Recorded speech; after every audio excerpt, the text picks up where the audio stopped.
But now coming to the point about this picture of Jesus in the Quran, God says that this is from me to you. The Christian says no, this is Muhammad's creation. So let us analyze what I have just read to you. You see, at the very first verse that I read to you, God Almighty is telling us, through Muhammad, telling us that Mary was a woman chosen by God Almighty above the women of all nations. This is enshrined in the Quran. Mary, the mother of Jesus, a woman above the women of all nations. So the question arises, why would Muhammad say such a thing? That he is honoring the mother of his opposition, if there is such a thing. There isn't. Muhammad belongs to the same brotherhood of the prophets of God. Moses, David, Solomon, Jesus, Muhammad. It's a brotherhood of prophethood.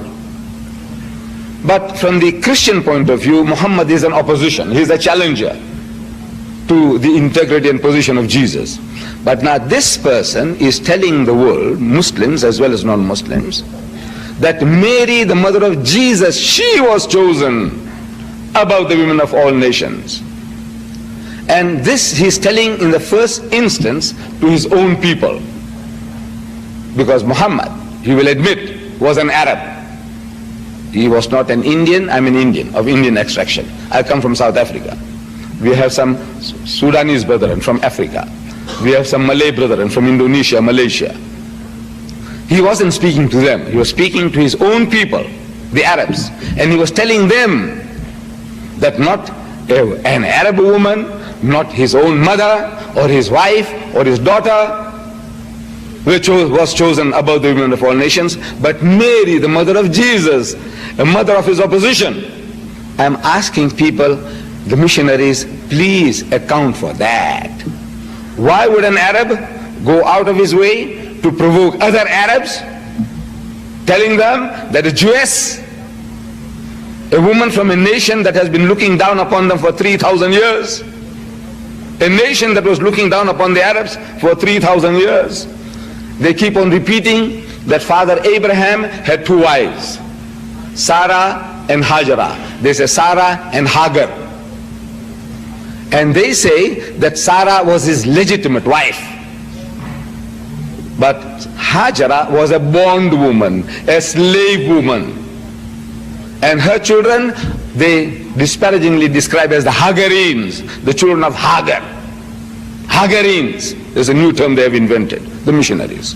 And in their books they say, now Islam is not Islam, which means a religion of peace, but they say it's Hagarism. You know, a religion from the children of Hagar, Hagarism. This is how they call us. Arabs are Hagarines, and the religion of Islam is Hagarism. They have been looking down upon the Arabs as the children of that bondwoman, that slave woman. And even today, the Jews look down upon the Arab peasants. They still look down. 3,000 years they have been looking down upon these people. And yet this mighty messenger of God, he honors this Jewess and says, please account for that. Why would an Arab go out of his way?